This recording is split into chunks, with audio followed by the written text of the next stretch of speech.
Born to Prince George and Marina, Duchess of Kent, Prince Edward, Duke of Kent, is a first cousin of the late Queen Elizabeth II. While it may fly under the radar, Edward has long been a dedicated working royal and is involved with over 140 charities and organizations. According to the royal family's website, he has undertaken over 60 overseas trips to promote British trade and exports, including to Europe, Japan, Australia and the Middle East. It was his mother who introduced Edward to a life of service when she had him accompany her on an extensive tour of the Far East. The trip came around Edward's 17th birthday and 10 years after the Kents were struck by heartbreaking tragedy. In 1942, when Edward was just 7 years old, his father died in a military air accident in Scotland. Circumstances surrounding the incident remain mysterious to this day and the Kents have never spoken publicly about the crash. Celia Lee, author of HRH The Duke of Kent, A Life of Service, claimed Marina lived in genteel poverty following the death of her husband. Writing for the Sunday Express in 2013, Ms. Lee said, Prince Edward enjoyed an idyllic childhood with his younger sister, Princess Alexandra, and his adoring parents until their lives were shattered when their father was killed in an aeroplane crash in 1942, when their newborn brother Prince Michael was only 6 weeks old.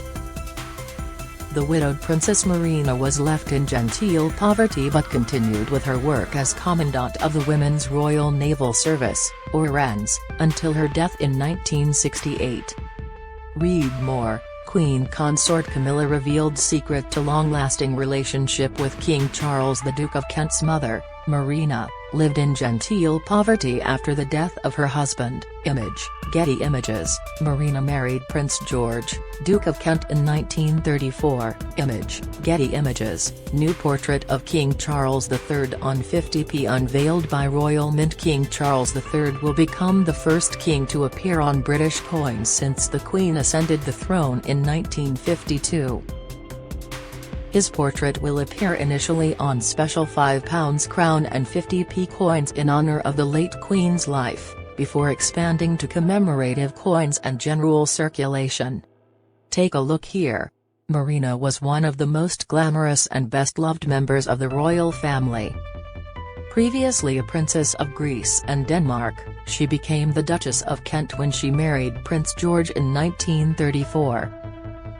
She was widowed in 1942 when George was killed in active service.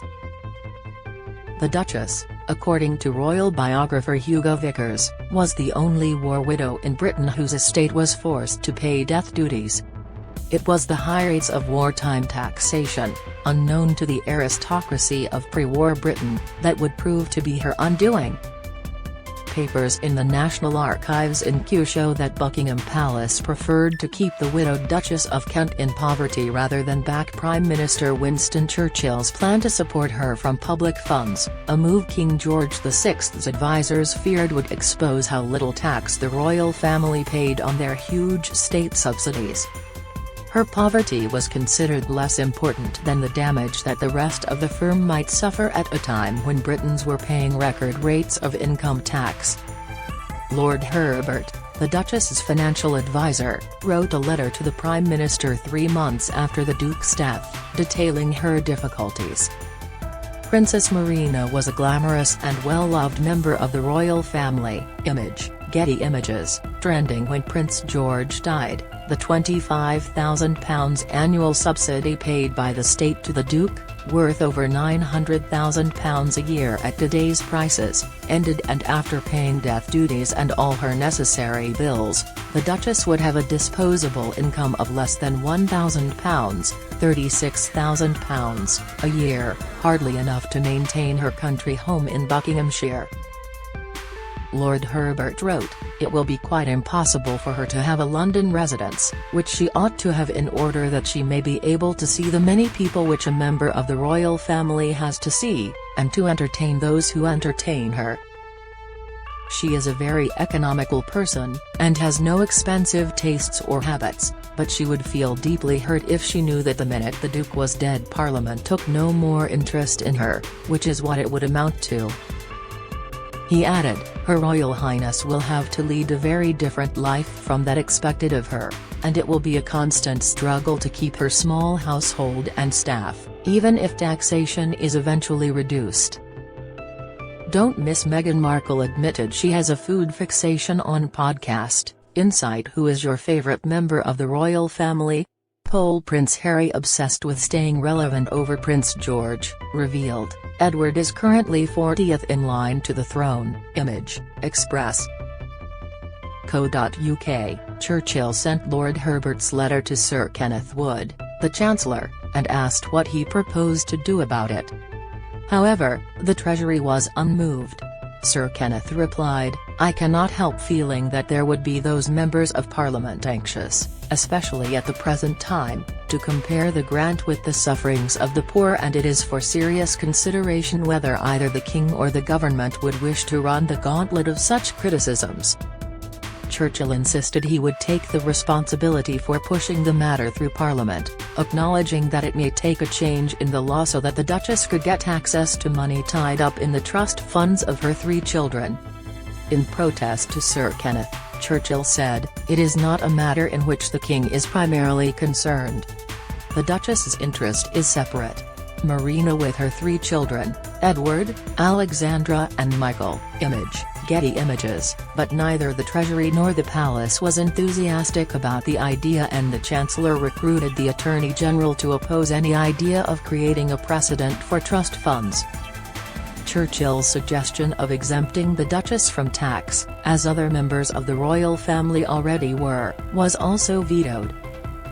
At the time, Queen Mary, the King's mother, received £70,000 £5 million, a year, tax-free.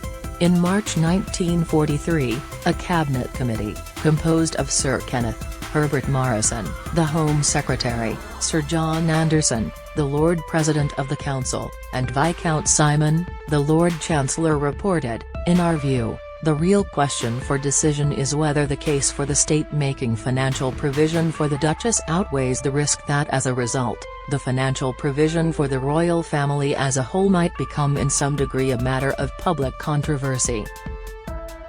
Disappointed by their findings, Churchill responded, I am very much grieved by the negative conclusions which you have reached in this matter. When he tried to push the matter further, he was met with opposition from Buckingham Palace. His office was told, on the authority of the King, that it would be better not to raise this matter but to let it drop. The Duchess made ends meet by selling works of art that had belonged to her husband, and after the war changes were made to the civil list so that a similar